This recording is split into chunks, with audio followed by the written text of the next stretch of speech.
Hello प्यारे दोस्तों, हमारे YouTube चैनल यूथ क्लासेज में आप लोग का स्वागत है। चलिए हम लोग फिजिक्स का क्लास शुरुआत करते हैं। और फिजिक्स में हम लोगों ने 2 क्लास पढ़ लिए, आज का तीसरा क्लास होगा। और हम लोग फिजिक्स में दूरी पढ़ रहे थे। क्या पढ़ रहे थे? दूरी पढ़ रहे थे। दूरी को हम लोगों ने पढ़ लिया था, बस एक वहां पे एक पॉइंट छूट गया था जिसको हम लोग लिख लेंगे। दूरी का जो मान होता है हमेशा धनात्मक होता है। दूरी का मान क्या होता है?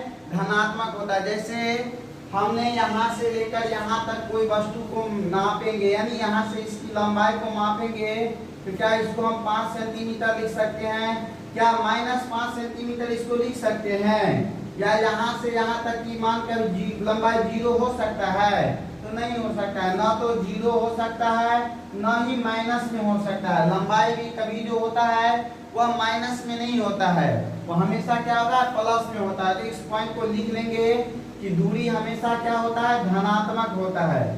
दूरी का मान, दूरी वाले में लिखेंगे पॉइंट, दूरी का मान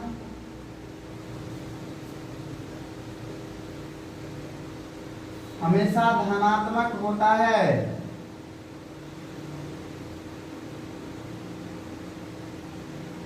धनात्मक यानी पॉजिटिव, धनात्मक होता है। जैसे यहाँ से उदाहरण लिया जाए कि खुटौना से जयनगर की दूरी जो होगी वह कुछ ना कुछ किलोमीटर में होगी। क्या उसको हम माइनस में कर सकते हैं? या तो 30 किलोमीटर होगा या 35 किलोमीटर होगा। उसको हम -30 किलोमीटर या 35 किलोमीटर में माप नहीं सकते हैं। तो चलिए यहीं पे हमारा दूरी खत्म होता है। अब हम लोग अगला टॉपिक पढ़ते हैं, अगला क्वेश्चन पढ़ते हैं जिसका नाम है विस्थापन। दूरी से ही रिलेटेड एक विस्थापन भी होता है, उसमें भी हम लोग दूरी को ही मापते हैं। विस्थापन में भी दूरी को ही मापते हैं। तो लिखेंगे विस्थापन।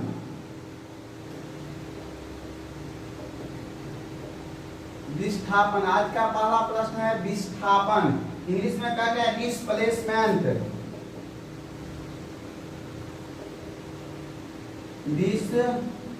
डिस्प्लेसमेंट, डिस्प्लेसमेंट क्या है? विस्थापन क्या है? विस्थापन क्या है? दूरी में हमने क्या पढ़ा था? किसी वस्तु को एक स्थान से दूसरे स्थान तक जाने में जितनी लंबाई को मापते हैं, एक बिंदु से दूसरे बिंदु तक के कुल लंबाई को क्या कहते हैं? दूरी कहते हैं। एक बिंदु से दूसरे बिंदु तक के संपूर्ण लंबाई को हम क्या कहते हैं? दूरी कहते हैं। जबकि विस्थापन में क्या होता है? जैसे यहाँ पे कोई वस्तु था और हमने कल आपको एग्जाम्पल बताया था, ऐसे जाएगा, फिर ऐसे आएगा, फिर ऐसे जाएगा, फिर ऐसे आएगा, ऐसे आएगा, यहाँ से होते हुए फिर यहाँ सी बिंदु पे आ जाएगा। यहाँ ए बिंदु था, यहाँ पे हमारा बी बिंदु था और यहाँ पे सी बिंदु था। यही एग्जाम्पल कल बताए थे।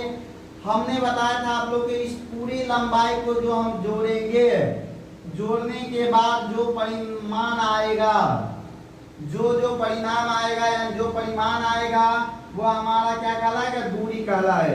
लेकिन विस्थापन जो तय करना होगा तो ये ऐसे घूम के नहीं तय करेगा। यहाँ से यहाँ मापना है, यहाँ से यहाँ माप लेगा। यानी कि 2 बिंदुओं के बीच की जो सबसे छोटी दूरी होगी, यानी न्यूनतम दूरी होगी, उसको हम लोग विस्थापन कहते हैं। अगर ज्यादा से ज्यादा कुल दूरी जो होगी उसको हम लोग दूरी कहते हैं। कुल लंबाई को क्या कहते हैं? दूरी कहते हैं। और 2 बिंदुओं के बीच की न्यूनतम लंबाई को, यानी न्यूनतम दूरी को क्या कहते हैं? विस्थापन कहते हैं। तो लिख लेंगे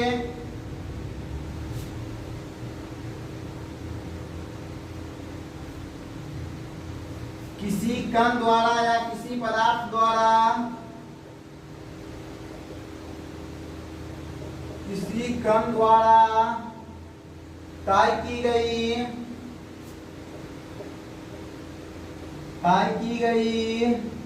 न्यूनतम दूरी, क्या लिखेंगे? न्यूनतम। न्यूनतम माने क्या होता है? छोटी से छोटी। न्यूनतम माने क्या होता है? छोटी से छोटी। न्यूनतम दूरी तय की गई न्यूनतम दूरी विस्थापन कहलाती है, या न्यूनतम दूरी को विस्थापन कहते हैं। तय की गई न्यूनतम दूरी को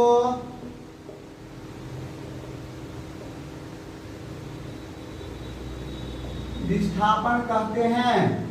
किसी कण द्वारा तय की गई न्यूनतम दूरी को क्या कहते हैं? विस्थापन कहते हैं। या दूसरा परिभाषा भी हम लिख सकते हैं, या करके दूसरा परिभाषा लिख लेंगे। किसी कण द्वारा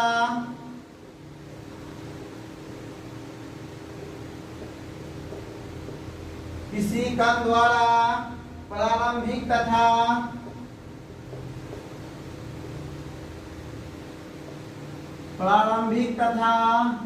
अंतिम बिंदु के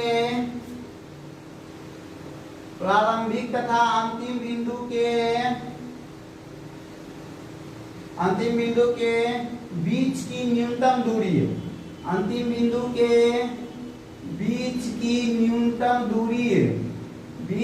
न्यूनतम दूरी, दूरी को विस्थापन कहते हैं।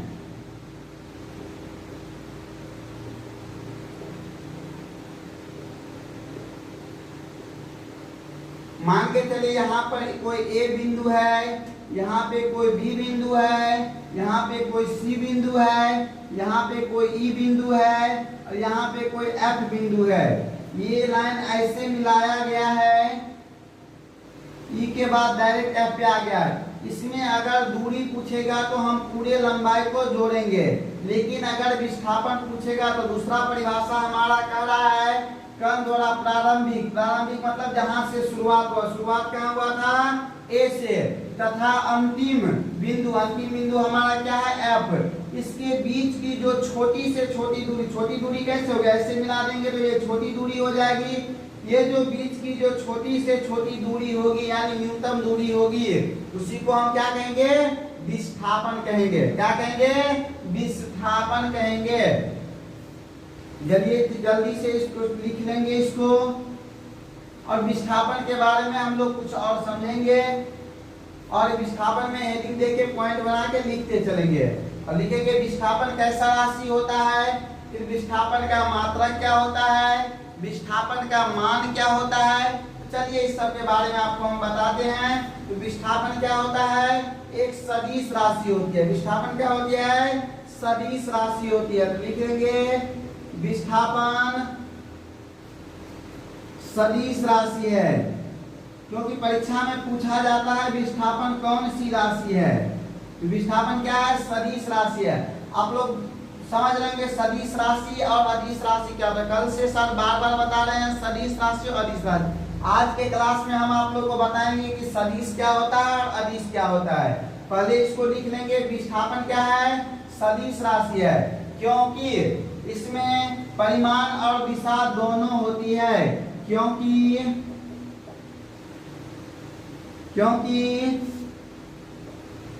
इसमें परिमाण और दिशा दोनों होती है। विस्थापन, क्योंकि हम जो विस्थापन को मापते थे अभी तुरंत मापे थे ए से ई बिंदु तक, तो इसका एक परिमाण भी था, यानी कुछ ना कुछ इसका लंबाई आता 2 सेंटीमीटर आता, तो ये हो गया इसका परिमाण। इसका एक दिशा भी था, क्योंकि हम इधर से इधर की ओर माप रहे थे, जबकि दूरी में कोई दिशा नहीं था, इधर जा रहा था, इधर जा रहा था, इधर जा रहा था, उधर जा रहा था, यानी कि दिशा निश्चित नहीं था, इसीलिए वो था अदिश राशि। लेकिन इसमें एक निश्चित दिशा तय है कि इधर से इधर की ओर जाना है, यानी बाएं से दाएं की ओर जाना है या दाएं से बाएं की ओर जाना है, तो दिशा निश्चित है। इसलिए इसमें दिशा और परिमाण दोनों है। तो जिसमें दिशा और परिमाण दोनों होता है वह कहलाता है सदिश राशि। जिसमें केवल परिमाण होता है, दिशा निश्चित नहीं होता है, तो वह होता है अदिश राशि। तो इसको लिख लेंगे।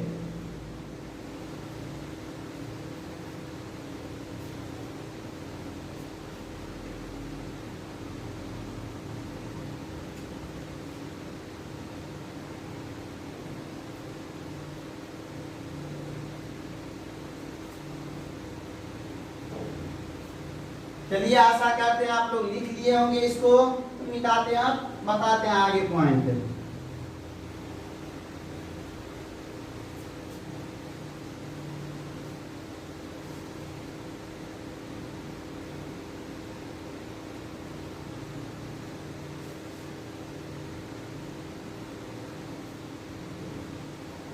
अगला जो होता है विस्थापन को किस में मापा जाता है, यानी विस्थापन की लंबाई को जो हम मापेंगे तो किस में लिखेंगे, तो इसको मीटर में व्यक्त करते हैं। किस में व्यक्त करते हैं? मीटर में व्यक्त करते हैं। तो लिखेंगे विस्थापन का मात्रक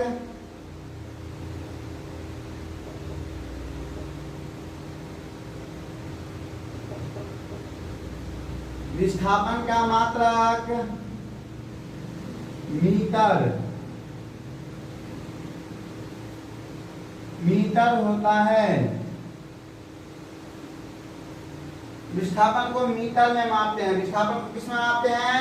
मीटर में मापते हैं। विस्थापन का जो मान होता है वह धनात्मक भी हो सकता है, ऋणात्मक भी हो सकता है और शून्य भी हो सकता है। तो चलिए लिखते हैं पहले, इसके बाद समझाते हैं कि कैसे शून्य होता है, न्यूनतम होता है, ऋणात्मक होता है और धनात्मक होता है। तीनों को हम लोग बारी बारी से देखेंगे। लिखेंगे विस्थापन का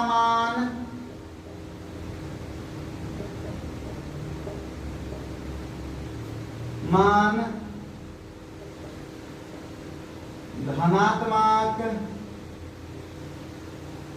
यानी पॉजिटिव, ऋणात्मक नेगेटिव और शून्य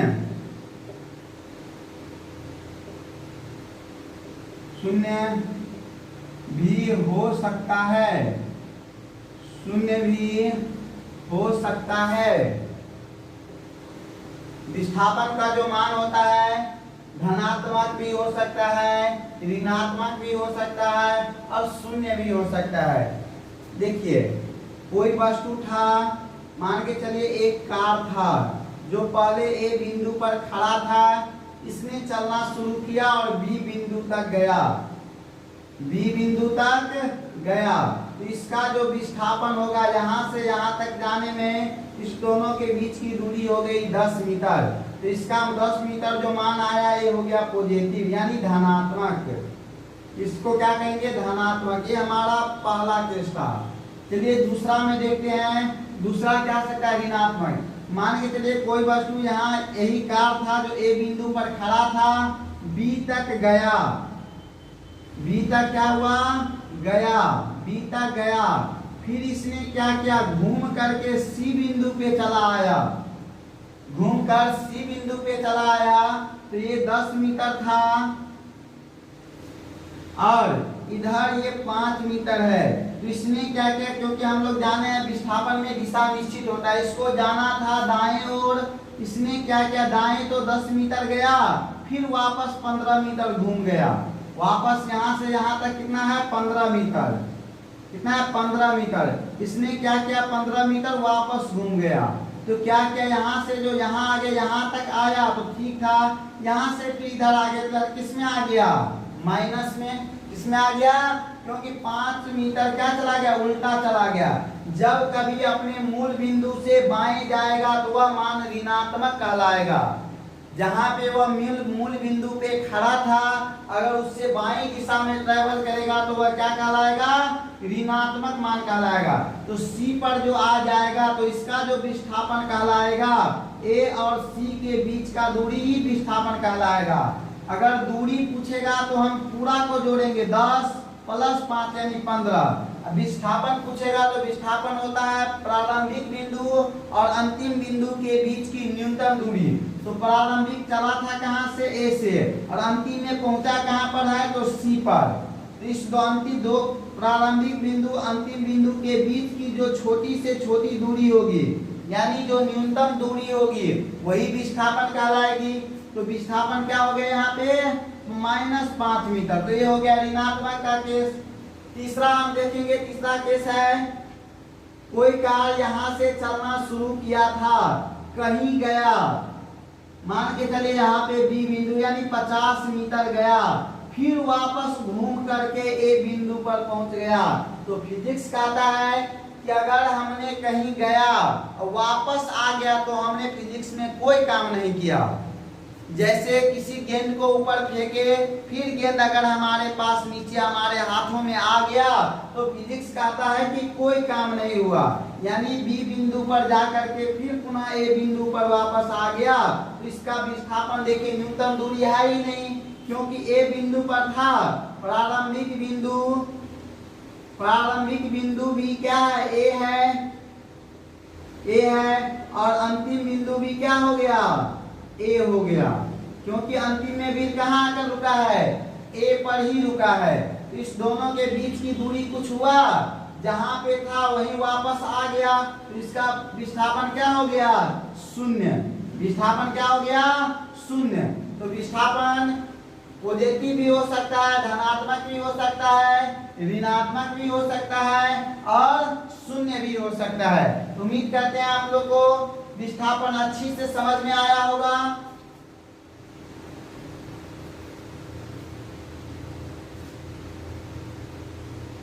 तो चलिए हम लोग चलते हैं आगे क्वेश्चन पे। अगला क्वेश्चन हम लोग पढ़ते हैं अदिश राशि। अदिश राशि क्या है और सदिश राशि क्या है, तो हम लोग बारी बारी से दोनों को पढ़ेंगे। तो पहले पढ़ते हैं अदिश राशियां।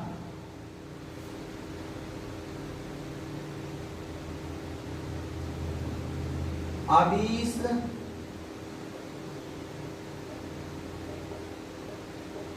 राशियां स्केलर क्वांटिटी होता है।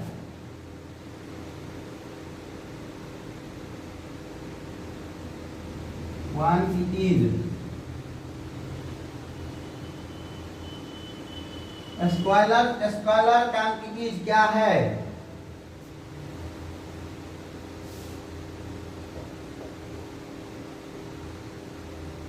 क्या है, देखिए अभी जस्ट आप हम लोग को बताए थे हमने, जिसमें परिमाण और दिशा दोनों होगा वह सदिश होगा।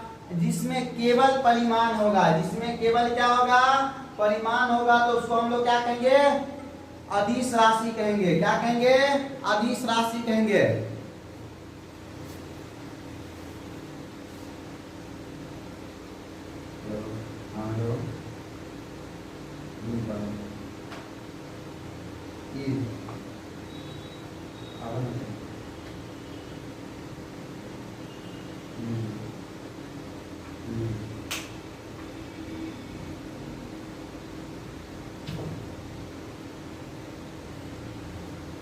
लिखेंगे वैसी भौतिक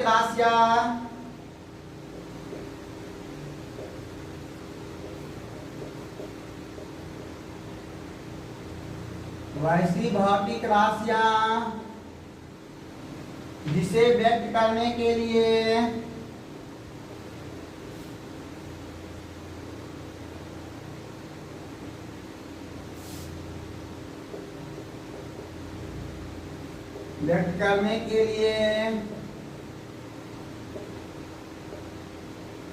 केवल परिमाण की आवश्यकता होती है। केवल परिमाण की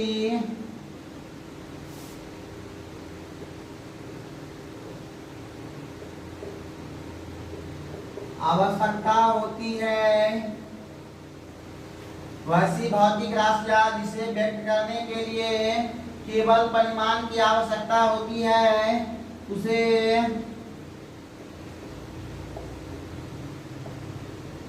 अदिश राशियां कहते हैं।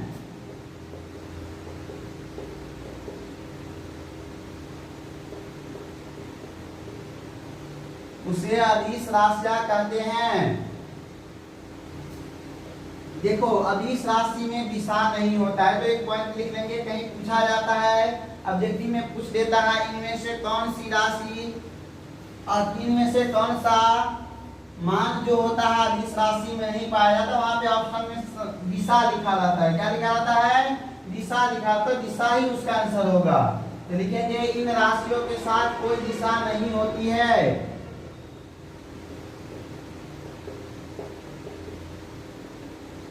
इन राशियों के साथ कोई दिशा नहीं होती है, कोई दिशा नहीं होती है।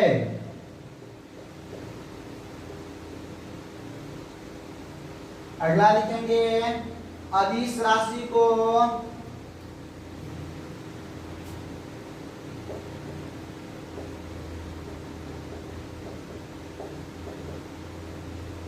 अदिश राशियों को सामान्य बीजगणितीय सामान्य बीजगणितीय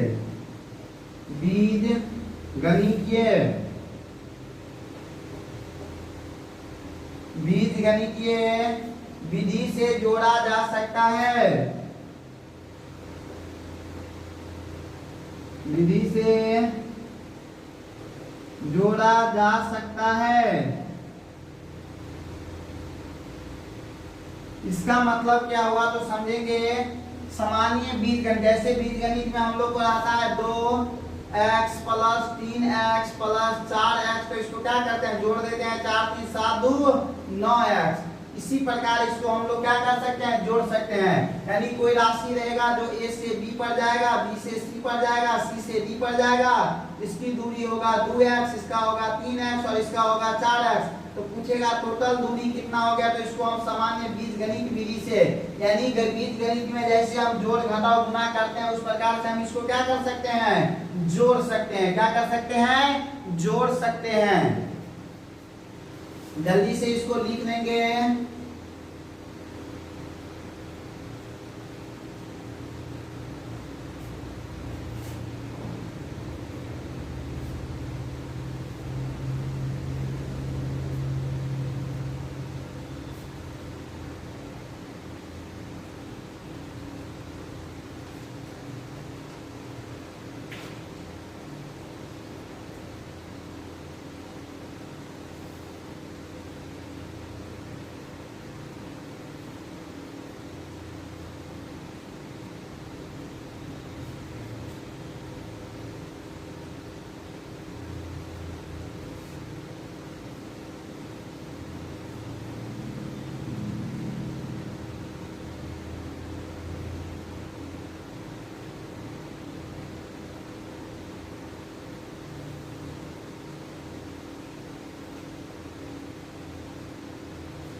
अगला पॉइंट लिखेंगे, ये जोड़ के त्रिभुज नियम का पालन नहीं करती है।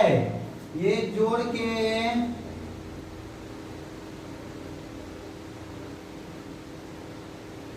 त्रिभुज नियम का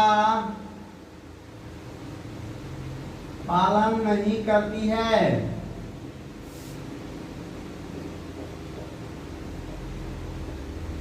इस सिंपल तरीका से इसको जोड़ा जाता है, बीजगणितीय विधि से त्रिभुज की तरीका से इसको नहीं जोड़ा जाता है, त्रिभुज नियम का पालन नहीं करती है। अब हम लोग आगे पढ़ेंगे अभी सदिश राशियां। क्या पढ़ेंगे, सदिश राशियां पढ़ने से पहले हम लोग इसका कुछ एग्जाम्पल लिख लेते हैं, क्योंकि परीक्षा में एग्जाम्पल ही पूछा जाता है। पूछेगा इनमें से कौन सी अदिश राशि है या इनमें से कौन सी अदिश राशि नहीं है। तो कुछ अदिश राशि का हम लोग नाम लिख लेते हैं। क्या लिख लेते हैं, नाम लिख लेते हैं। जैसे लिखेंगे, जैसे में देखिए कौन क्या सब होता है अदिश राशि। तो लिखेंगे द्रव्यमान,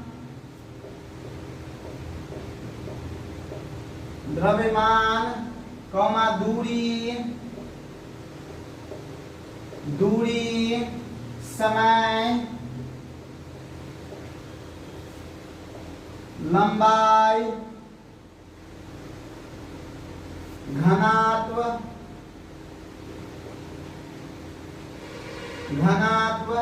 और घनत्व, चाल, आयतन, कार्य,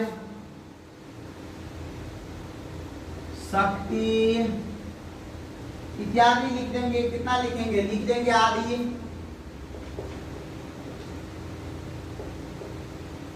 द्रव्यमान हो गया, दूरी हो गया, समय हो गया, लंबाई हो गया, घनत्व हो गया, चाल हो गया, आयतन हो गया, कार्य हो गया, शक्ति हो गया, ये सभी कौन सी राशि है? तो अदिश राशि है। कौन सी राशि है? अदिश राशि है।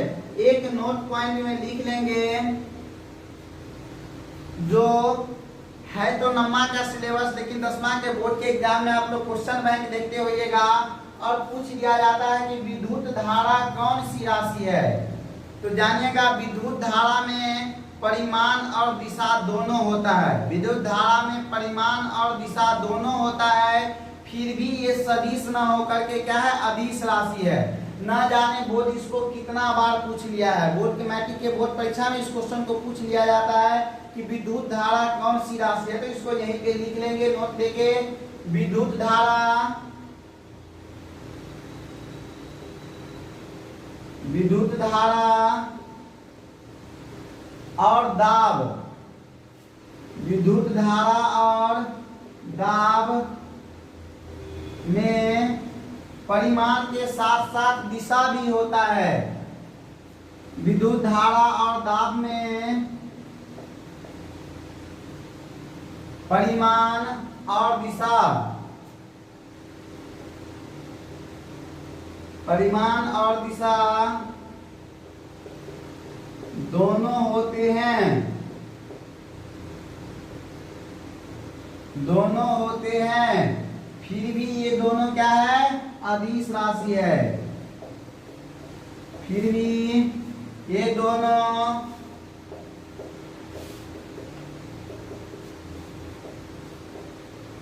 अदिश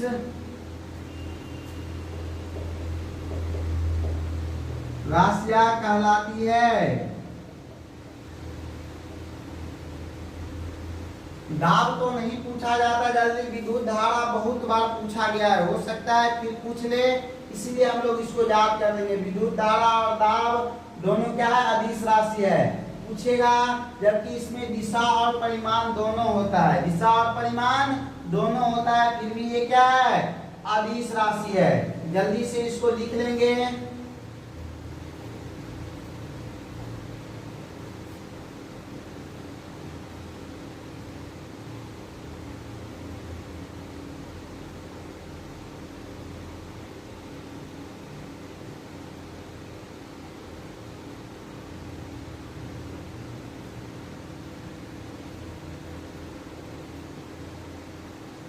चलिए आगे हम लोग पढ़ते हैं सदिश राशि।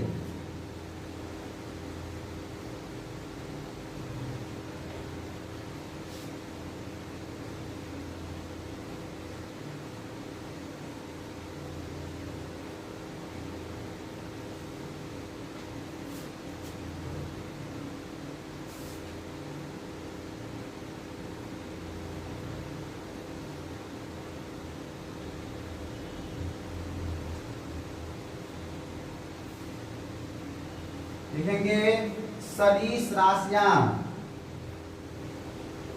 तीसरा क्वेश्चन होगा आज का हमारा, सदिश राशियां, वेक्टर क्वांटिटी, वेक्टर क्वांटिटीज क्या है? वेक्टर क्वांटिटी क्या है? सदिश राशियां क्या है? लिखेंगे, वैसी भौतिक राशियां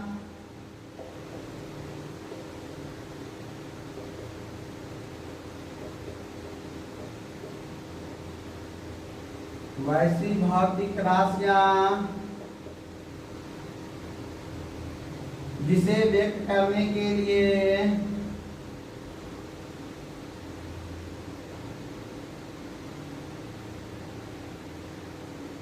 जिसे व्यक्त करने के लिए जिसे व्यक्त करने के लिए परिमाण और दिशा, परिमाण और दिशा दोनों की आवश्यकता होती है, दोनों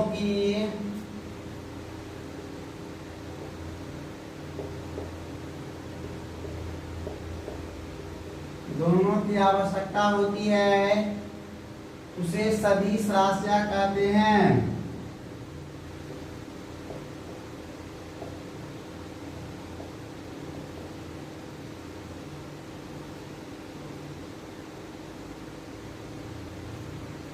उसे सदिश राशियां कहते हैं।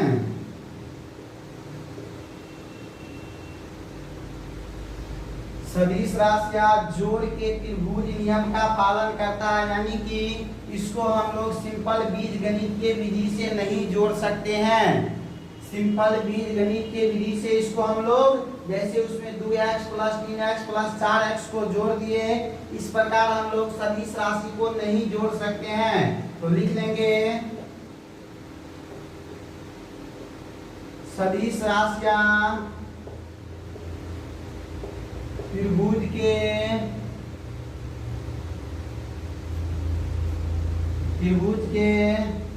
जोड़, त्रिभुज के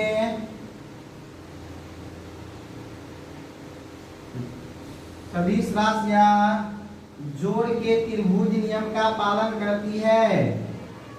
जोड़ के त्रिभुज नियम का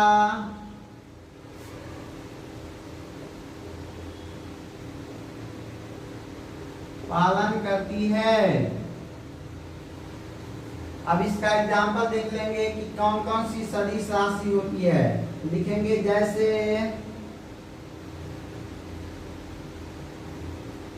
विस्थापन, बल, वेग, त्वरण इत्यादि। जल्दी से इसको लिख लेंगे और आप लोग को हम सदिश राशि और अदिश राशि का कुछ ट्रिक बताते हैं, उस ट्रिक से आप लोग कुछ याद कर लेंगे।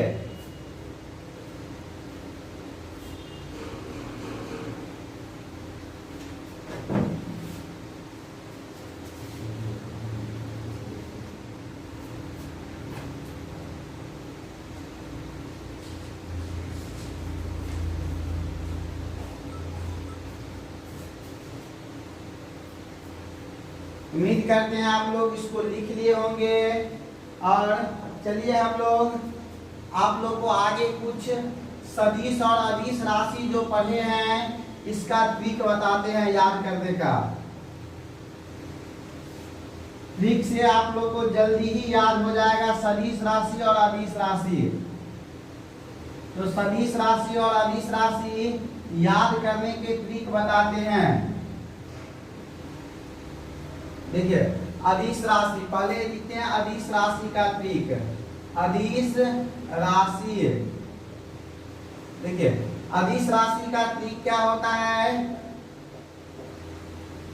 एक ट्रिक है जो जल्दी हमें याद करने में क्या होगा, सहूलियत देगा। याद करने में क्या होगा, सहायता करेगा। उसका दाल चांद से आता है। अदिश राशि का ट्रिक होता है उसका दाल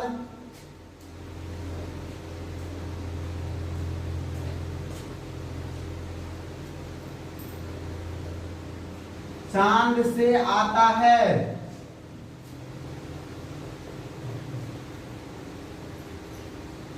इसका ट्रिक है उसका दाल चांद से आता है।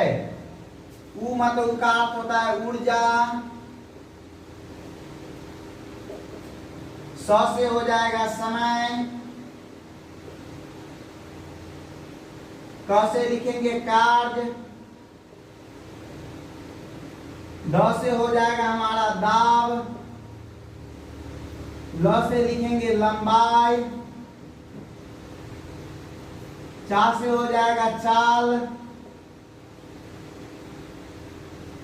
और द से होगा द्रव्यमान,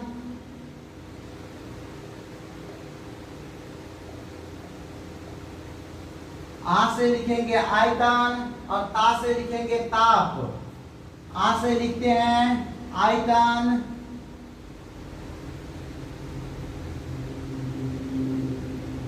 आ से लिखते हैं आयतन। ये जो हमारा ताप ता हो गया, इसे हो गया ताप। इसको हम लोग याद करेंगे। अदिश राशि याद करने का तरीका है, उसका दाल चांद से आता है, यानी उ मतलब ऊर्जा, स से समय, क से काज, द से दाब, ल से लंबाई, च से चाल, द से द्रव्यमान, अ से आयतन और ता से ताप। इसको आप लोग याद कर लेंगे, जल्दी से इस ट्रिक को याद रखेंगे तो सदिश राशि और अदिश राशि जल्दी से आप लोग छांट लेंगे, क्योंकि परीक्षा में पूछा जाता है इनमें से कौन सदिश राशि है या इनमें से कौन सी अदिश राशि है। तो ये हो गया अदिश राशि का ट्रिक। एक हम लोग सदिश राशि का भी ट्रिक लिख लेंगे।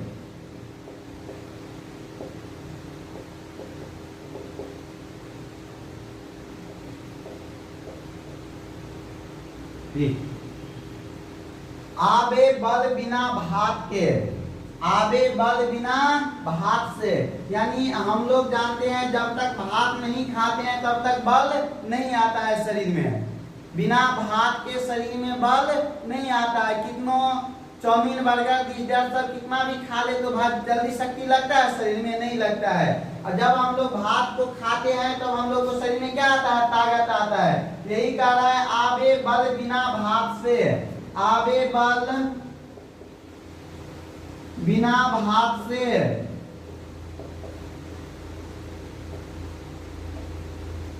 आ मतलब हो जाएगा आवेग, वे मतलब हो जाएगा वेग, बल मतलब हो गया बल, भी मतलब हो गया विस्थापन, इसके बाद भा मतलब हो गया भार, तो मतलब हो गया तोरण। उम्मीद करते हैं ये ट्रिक आप लोग को अच्छा लगा होगा। अगर अच्छा लगा तो आप लोग हमारे चैनल को सब्सक्राइब करिएगा, लाइक करिएगा और अपने दोस्तों के पास शेयर करिएगा। आज के क्लास इतना ही पे समाप्त करते हैं। इसको अच्छी तरीका से पढ़िएगा, याद करिएगा और समझिएगा। और हमारे चैनल को ज़्यादा से ज़्यादा आप लोग सब्सक्राइब करिएगा और शेयर करिएगा।